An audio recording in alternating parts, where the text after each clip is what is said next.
ત્યાર પછી તતો યાવદ અસો તદચ્ચ પ્રીતઃ લોભાત સ્નાતુ સરહ પ્રવિષ્ટઃ તાવન મહાપંકે નિમગ્નઃ પલાયતુમ અક્ષમઃ.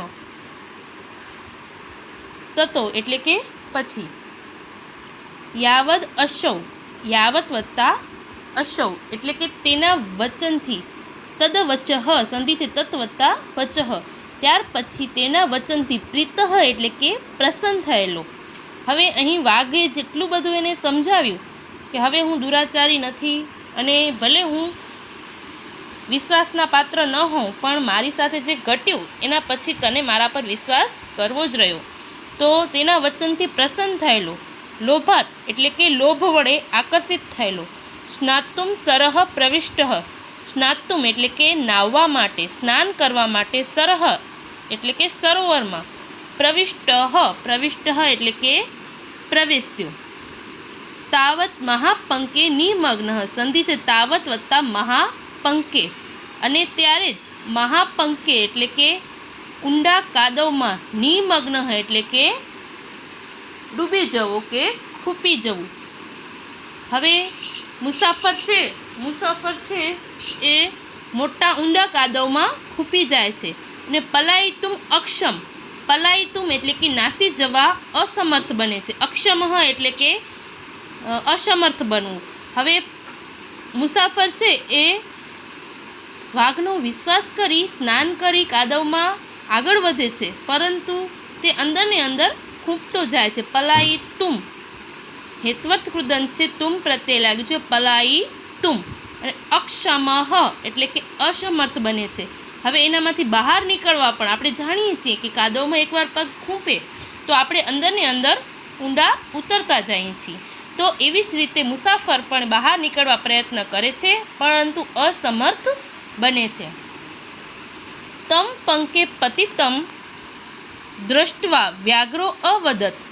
તમ એટલે કે તેને, મુસાફરને, પંકે એટલે કે કાદવમાં, પતિતમ એટલે કે પડેલો, દ્રષ્ટવા એટલે કે જોઈને, દ્રષ્ટવા આ પણ કૃદંત બને છે, સંબંધક ભૂત કૃદંત.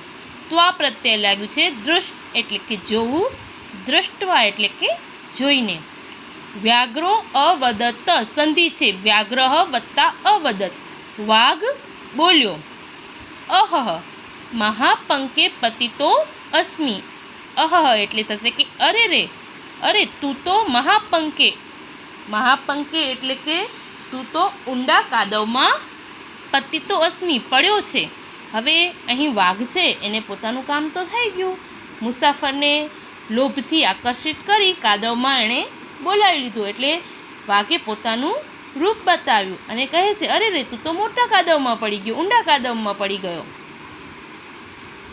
અતઃ ત્વામ અહમ ઉત્થાપયામી.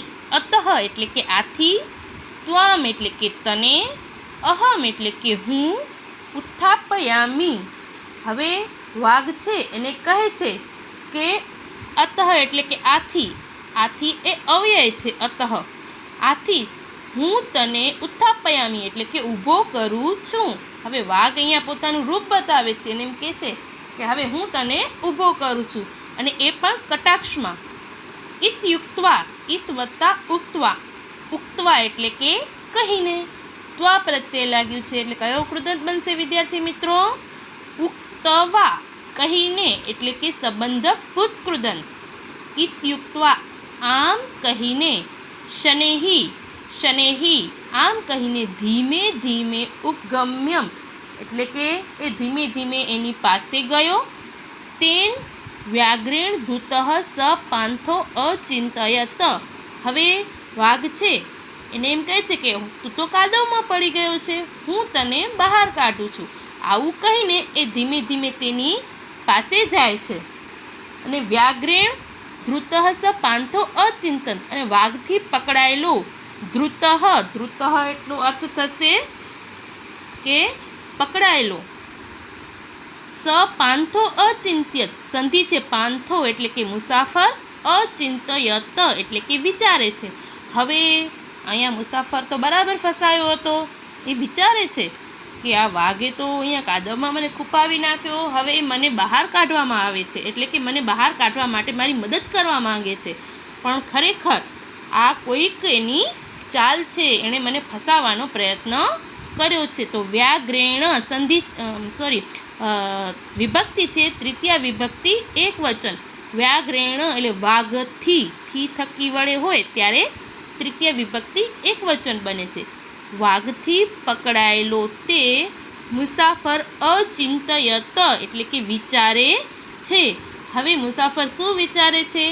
મુસાફરને બુદ્ધિ તો આવી, એણે પોતાની બુદ્ધિનો ઉપયોગ તો કર્યો, પણ ક્યારે? જ્યારે હવે એ બહાર નીકળવા અસમર્થ બની ગયો હતો અને ત્યારે એને વિચાર આવ્યો કે ન ધર્મશાસ્ત્રમ પઠિતીતિ કારણમ ન ચાપી વેદા અધ્યયનમ દુરાત્મનમ સ્વભાવ એવાત્ર તથાતિ રિચ્યતે યથા પ્રકૃત્યા મધુરમ ગવામ ગયઃ. હવે આ શ્લોક દ્વારા માનવનો જે સ્વભાવ હોય છે, આપણે એમ કહીએ છીએ ને કે મનુષ્યનો સ્વભાવ એના મૃત્યુ સાથે જ જાય છે, કે એનો સ્વભાવ છે એ બદલતો નથી. કોઈક જ એવા વ્યક્તિ હોય કે જે પોતાના સ્વભાવમાં પરિવર્તન લાવી શકે. તો મુસાફરને એને ખ્યાલ તો આવ્યો કે આ જે વાઘ છે એણે મારી સાથે ચતુરાઈ કરી છે, અને મુસાફર વિચારે છે. પાંથો અચિંતયત, મુસાફરે વિચાર્યું. ન ધર્મશાસ્ત્ર પઠિતીતિ કારણમ, ધર્મશાસ્ત્ર ભણે છે. ધર્મશાસ્ત્રમ પઠિતીતિ એટલે કે ભણવું, એ કારણે નહીં. ન એટલે કે નહીં અને કારણમ એટલે કે કારણે. ધર્મશાસ્ત્ર ભણે છે એ કારણે નહીં. ન ચાપી વેદા અધ્યયન દુરાત્મનમ, વેદા અધ્યયનમ સંધિ છે વેદ વત્તા અધ્યયન, અને વેદોનું અધ્યયન કરે છે એ કારણે પણ નહીં. દુરાત્મનમ, દૂર વત્તા આત્મનમ એટલે કે જે દુષ્ટ આત્મા છે. દુષ્ટ આત્મા એટલે કે જે લોકોનું ખરાબ કરે છે અને ખરાબ વિચારોવાળી છે. દુષ્ટ આત્માઓ સ્વભાવ એવાત્ર તથા અરિચ્યતે, એ વાત્ર એ વત્તા અત્ર એટલે અહીં કહે છે દુષ્ટ સ્વભાવ જ, જે વ્યક્તિનો સ્વભાવ છે દુષ્ટ સ્વભાવ જ એ પ્રમાણે જ તથા અરિચ્યતે, અરિચ્યતે એટલે કે આગળ વધી જાય છે. અહીં દુષ્ટ સ્વભાવ છે એ જ આગળ વધી જાય છે. આપણે વેદોનું અધ્યયન કર્યું હોય, ધર્મશાસ્ત્રનું જ્ઞાન મેળવ્યું હોય છે, એ કાંઈ જ મહત્ત્વનું નથી. જ્યારે વ્યક્તિનો જે દુષ્ટ સ્વભાવ હોય કે વ્યક્તિ કોઈકનું ખરાબ ઈચ્છતી હોય તો એ જ સૌથી વધારે. અત્યારે આપણે જાણ્યું, આગળ પાઠનો અભ્યાસ કર્યો ત્યારે વાઘે કહ્યું કે હું તો ખૂબ જ દુરાચારી હતો, મેં લોકોને અને ગાયોનો ઘણાના વિનાશ કર્યો, પણ મને એક ધાર્મિક વ્યક્તિના સંપર્કમાં આવવાથી હું સારા કામ કરવા તત્પર બન્યો, પણ એ કોઈ જ મહત્ત્વનું નથી. જ્યારે દુષ્ટ સ્વભાવ એ હોય, વ્યક્તિનો સ્વભાવ જ ખરાબ હોય તો કોઈ પણ જ્ઞાન કામ કરતું નથી. પછી ભલેને ધર્મશાસ્ત્રનો અભ્યાસ કર્યો હોય કે વેદોનો અભ્યાસ કર્યો હોય, એ બધું શૂન્ય સમાન છે. અહીં વ્યક્તિના દુષ્ટ સ્વભાવ હોય એ જ આગળ વધી જાય છે.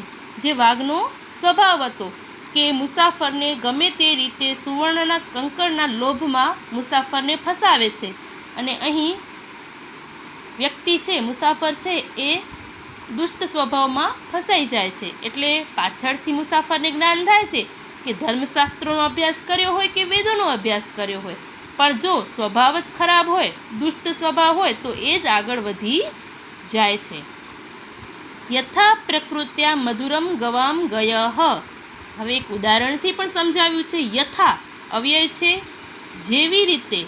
પ્રકૃત્યા એટલે કે જેમ પ્રકૃતિથી, જે કુદરતી નિયમ છે. મધુરમ ગવામ ગયઃ, જેવી રીતે ગાયોનું દૂધ, મધુરમ એટલે કે મીઠું, ગવામ એટલે કે ગાયો, પયઃ એટલે કે દૂધ, જેમ પ્રકૃતિથી કે કુદરતી રીતે જ ગાયોનું દૂધ મધુર હોય છે. હવે જેમ દુષ્ટોનો સ્વભાવ હોય એ હંમેશા લોકોનું અકલ્યાણ જ છે, એને ઉદાહરણથી સમજાવ્યું છે કે જેમ ગાયોનું દૂધ હોય એ મધુર જ હોય છે. એ પ્રકૃતિ છે કે ગાયનું દૂધ એકદમ મીઠું અને મધુર, પીવાનો પણ આનંદ આવે, પણ એમાં કોઈ ફેરફાર થતો નથી. એવી જ રીતે દુષ્ટોનો સ્વભાવ હોય એ ખરાબ જ રહે છે. ગમે એટલું પરિવર્તન લાવવાનું કરીએ પ્રયત્ન, પણ એ શક્ય નથી. મુસાફરને આ વાત સમજાય છે, પણ ક્યારે? જ્યારે એ કાદવમાં ખૂંપી જાય છે, એના પાસે હવે સમય નથી. તન્મયા ભદ્રમ ન કૃતમ યદત્ર મારાત્મકે વિશ્વાસઃ કૃતઃ ઇતિ ચિંત્યન અને વાસૌ વ્યાઘ્રેણ ધૂત્વા વ્યાપાદિત ખાદિતશ્ચ. તન્મયા કે મેં અહીં, તન તત્વતા મયા કે મેં અહીં, ભદ્રમ ન કૃત્રમ યદત્ર મારાત્મકે, અહીં સંધિ છે, યદત્ર યત વત્તા અત્ર, મારાત્મકે એટલે કે મારી નાખવાવાળા એના વાઘ પર મેં વિશ્વાસ મૂક્યો એ સારું કર્યું નથી. એટલે હવે અંતે મુસાફરને વિચાર આવે છે કે મેં અહીં ઘાતકી સ્વભાવવાળા, ઘાતકી એટલે કે જે મારી નાખવાવાળા સ્વભાવવાળા વાઘ પર વિશ્વાસ કર્યો એ ખરેખર અયોગ્ય છે. ઇતિ ચિંત્યત્વ અશો, આમ વિચારીને આમ વિચાર કરતો રહ્યો. એવામાં જ અસૌ એટલે કે ત્યારે જ, વ્યાઘ્રેણ વાઘથી, ધૃત્વા એટલે કે પકડાયેલો, ધૃત્વા સંબંધક ભૂતકૃદન છે, પકડાયેલો, વ્યાપિદિતશ્ચ ખાદિતશ્ચ, હવે વાઘે એને પકડી લીધો છે, વાઘની ઝડપમાં આવી ગયો છે, એટલે મુસાફરને એ મારી વ્યાપિદિત એટલે કે એને પકડીને, ખાદિતશ્ચ ખાઈ ગયો. હવે અહીં તો તમે જાણો છો કે અંતે શું થયું મુસાફરની હાલત. હવે એ મુસાફરને વાઘ પકડી અને મારીને ખાઈ જાય છે. અહીં પાઠનો અંત આવે છે, પણ આપણે પાઠમાંથી શું શીખવા મળ્યું કે કોઈ પણ દુષ્ટ વ્યક્તિના મીઠા મીઠા મધુર વચનોમાં આવી જવું જોઈએ નહીં, કારણ કે વ્યક્તિનો સ્વભાવ છે એ ક્યારેય પલટાતો નથી. એ એના દુષ્ટ સ્વભાવને ક્યારેય ત્યજી શકતો નથી. જેમ ગાયોનું દૂધ મીઠું મધુર પ્રકૃતિથી જ હોય છે, કુદરતી રીતે જ હોય છે, તેવી જ રીતે દુષ્ટ વ્યક્તિ પોતાના સ્વભાવને ત્યજવા અસમર્થ છે. ગમે એટલો પ્રયત્ન કરે એ છોડી શકતો નથી.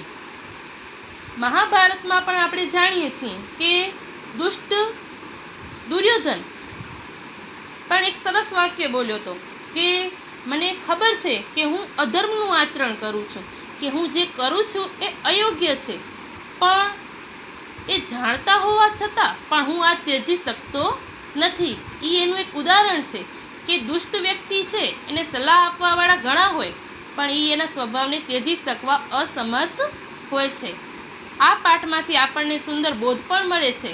પૂછાય છે કે કંકડસ્ય તું લોભેન, પાઠમાંથી મળતો બોધ, એને આપણે વિસ્તૃત રીતે પાઠને સુંદર રીતે સમજ્યા હોઈએ, સારી રીતે એને સમજૂતી મેળવી હોય તો એનામાંથી મળતા બોધને પણ આપણે સરસ રીતે લખી શકીએ કે જીવનની અંદર ખોટો લોભ કરવો નહીં, જેનું પરિણામ જેમ મુસાફરની સ્થિતિ થાય છે તો એવી વ્યક્તિની થઈ શકે છે. એટલે ખોટો લોભ કરવો એ અયોગ્ય છે, અને જીવનમાં કોઈ વ્યક્તિની મીઠી મીઠી વાતોમાં ફસાઈ જવું પણ ન જોઈએ, નહીંતર એનું પરિણામ પણ અયોગ્ય આવે છે.